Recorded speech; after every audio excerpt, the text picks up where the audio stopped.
So I haven't filmed anything like this in a long time, but this is episode 50. I'm recording today. It's going to be a solo episode of Riff Tacos. And I just wanted to do a little behind the scenes and show how I'm doing my in-person episodes now when I'm able to, with a 3-camera setup and 2 mics and running the audio through a laptop, and the video records natively on each phone, and then I have to go edit it manually, just like editing anything and syncing up the audio. But I thought it'd be fun to do this and just show the process as I'm learning to use the Blackmagic camera app and my lenses and the phones and learning proper camera stuff and proper audio stuff, which I've always just plug and play and let it be the phone or the camera in the iPhone. And this is going to be a much better product for in person.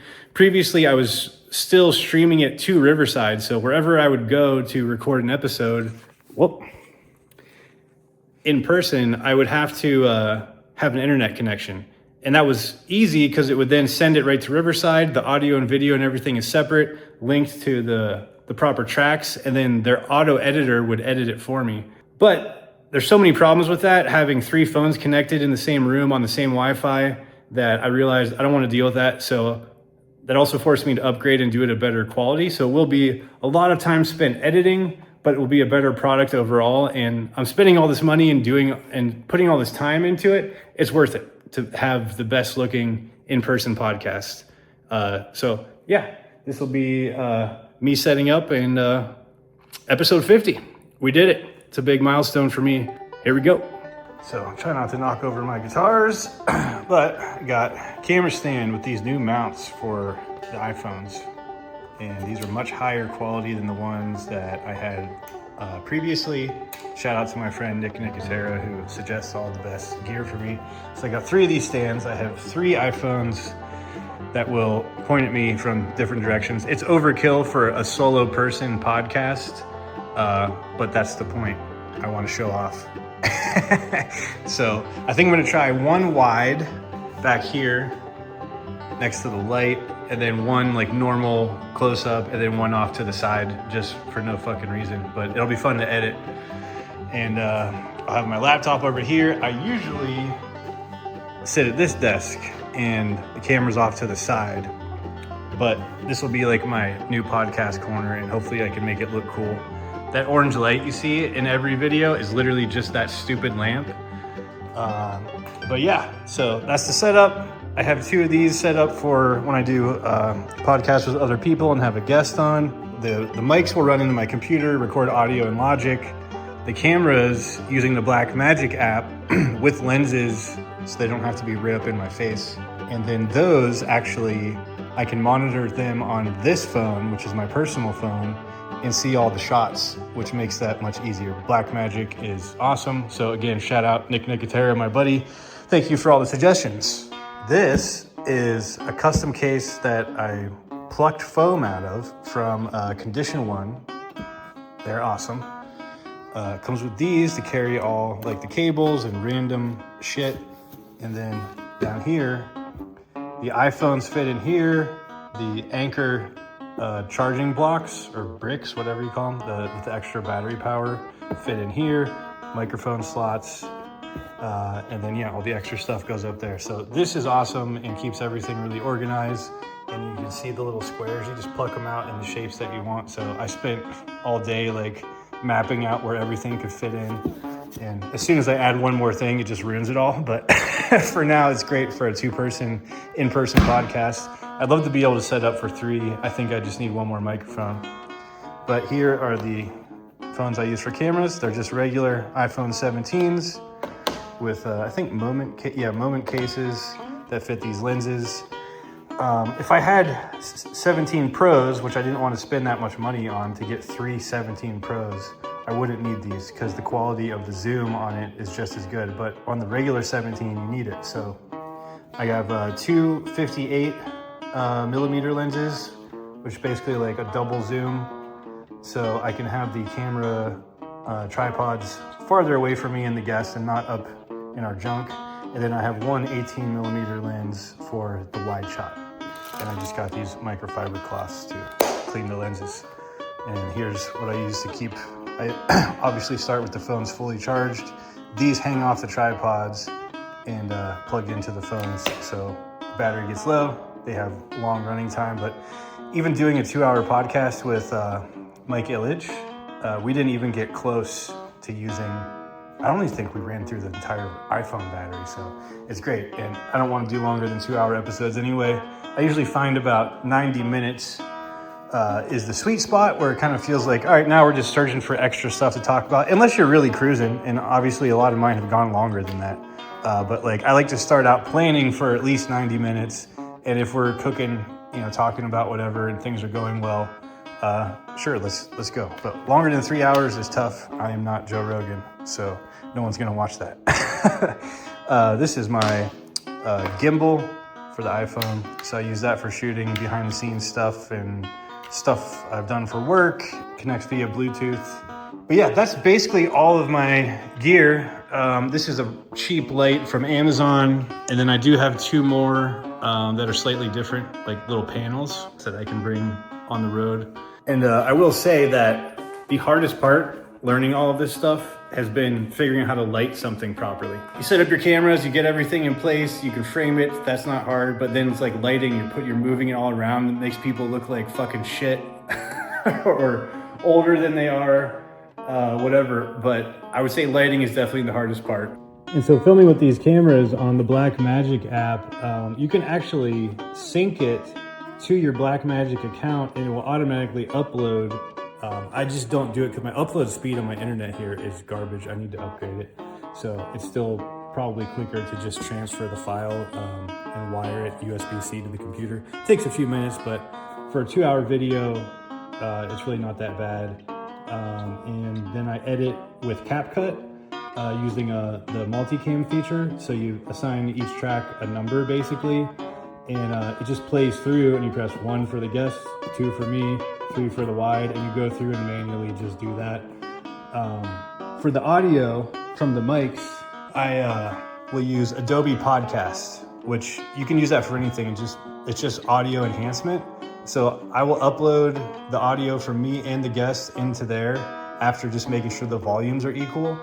And there's like sliders you can choose of like removing background noise, enhancing the voice. If you go too much, it starts to sound weird and your voice will sound a little weird, but like there's a sweet spot where it sounds like pro, amazing studio quality audio.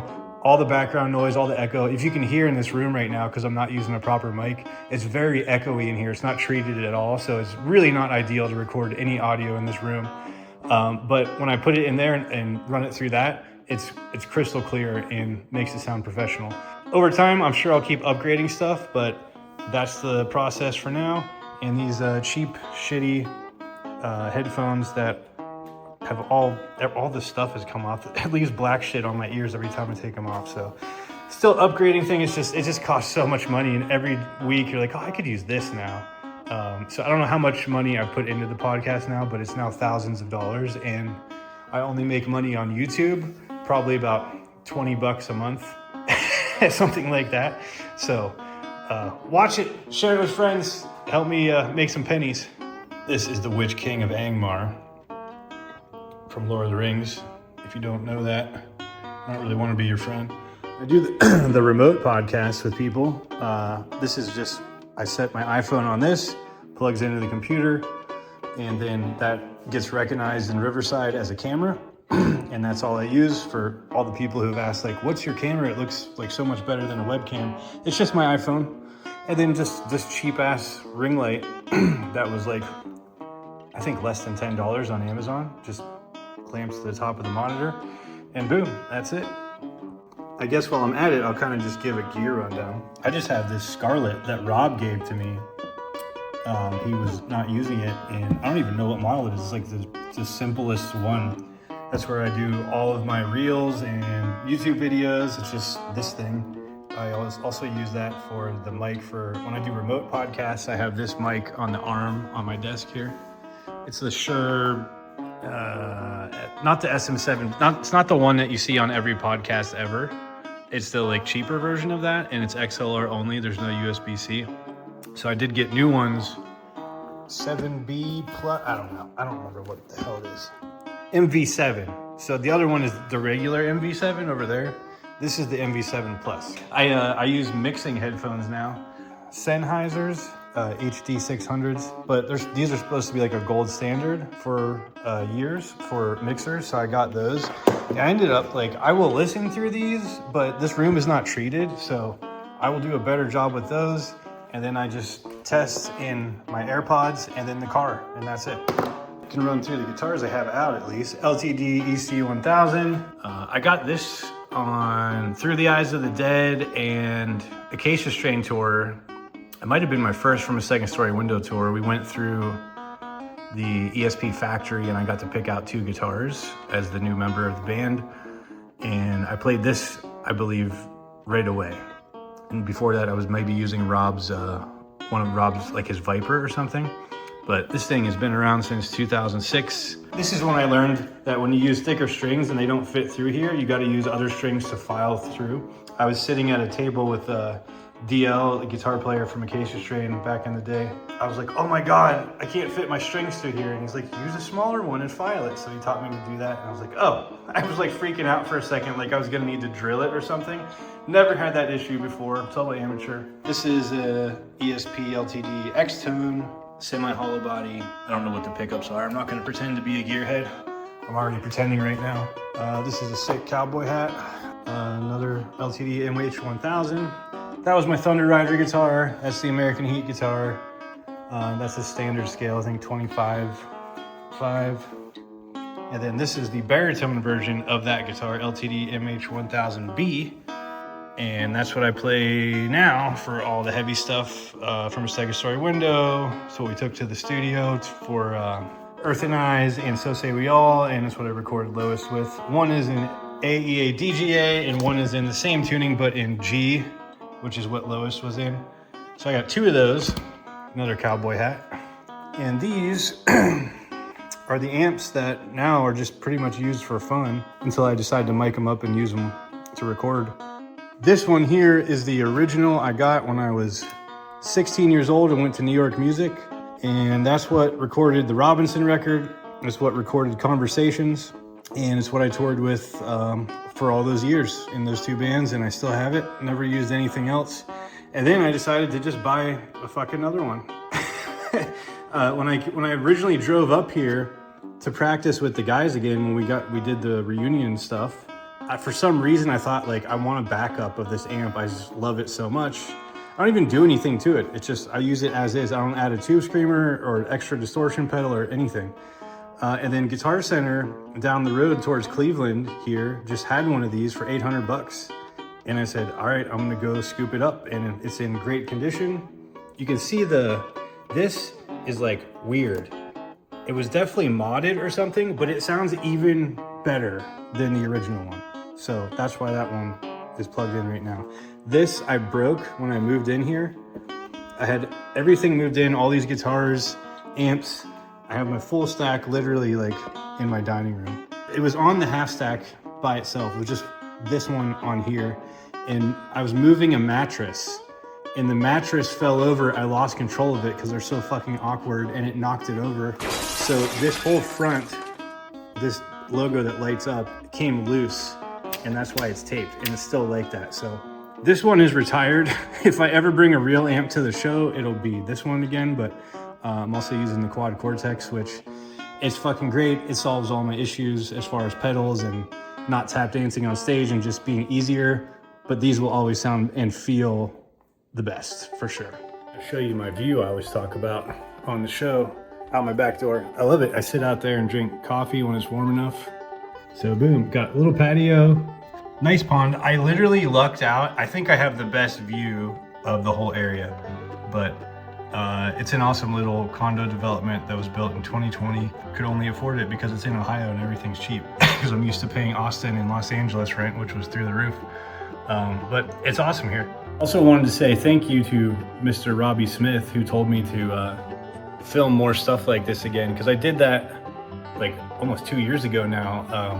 Come to band practice with me video, and just shot like my day and stupid shit, and waking up and brushing my teeth and working out, and then driving to practice and just talking about whatever and showing us hanging out and the guys and everything. So for episode 50 and my first time doing recording a solo episode like this, I thought it'd be cool to like just show all my stuff and show what I'm doing and what I've been working on and learning, because I do want to go out of town and meet people wherever they are, not just metal bands. If you're making cool art like Robbie doing a horror movie, I'd love to talk to anyone interesting and creative, and that's where I want to set my podcast apart from all the other podcasts out there, because there's so many metal guys crushing it, like Brutality Podcast, Craig Reynolds, Downbeat, Hardlore, obviously, Garza. Also, I have so many other things I'm into other than just like heavy music from the 2000s.